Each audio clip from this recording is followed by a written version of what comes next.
The other thing is to make sure that if there's someone that's in your life that's influencing you in a kind of negative way that tries to overload you, I think it was Julian Cameron calls those people the crazy makers, because what happens is that you may schedule something for yourself to do, and they just happen to turn up and expect you to drop everything and do what they want you to do at that particular point in time. So again, it's also getting used to the fact that you can say no. Not this moment. I've got this to do, but if you give me a little bit of time, I can schedule you in there. I was reading that same chapter, and I think I mentioned to you, I read that chapter, and the first few paragraphs of it, I was going, I am George's crazy maker.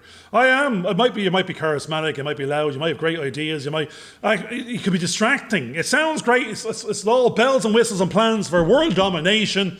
And then you just run out of steam and do nothing. But what I did was I took up your time. In that time, talk about all these fantasies and possibilities, and then did nothing about it, and then stopped. I know in the past I was the ultimate dreamer of these possibilities of starting businesses and being an entrepreneur and being on Shark Tank and Dragon's Den. And then I went off and that was a great conversation. I'm off for a burger, can of Coke, and God knows what. And that's the end of that. And tomorrow there'll be a new one and a new big thing to do. And then it's a bunch of, I'm all steam, I'm all blown up and I'm instilling passion into the moment and then diffusing back into, do nothing about it. So that's the stop now. I'm open to ideas. We want to find things that excite us, and now it's make it real and give it the energy it demands and the focus, if you so please. I think it's important. I think it's important because although you may have seen that as a person within yourself, I was actually scheduling that time for Crazy Maker, Garvin.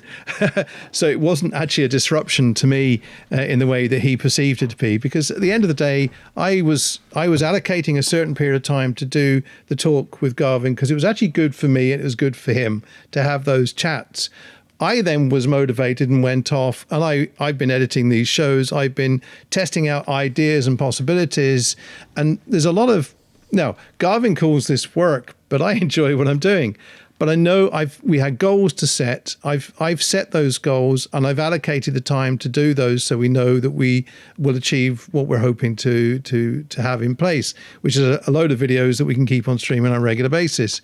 What I need to do is I need to make sure I schedule in a bit more exercise because that's the imbalance that I've currently got.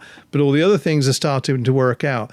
But that's because I'm now giving myself permission to do that. I'm not letting other people take charge of my life as much as I once would have done. And the interaction with Garvin has actually allowed me to achieve that because I've now been able to make some of the connections that I hadn't done beforehand just by having the conversation with Garvin to see a different perspective on my life that I wouldn't have necessarily have had. So the dialogue with another person who has a different perspective from where you are, especially if it's a complete contrast, can help boost your own personal esteem to say no to other people that may actually be using and abusing you. And I think that becomes a really important part of finding the right people to collaborate with. Hope you enjoyed this video. Please subscribe and click on the bell for notifications.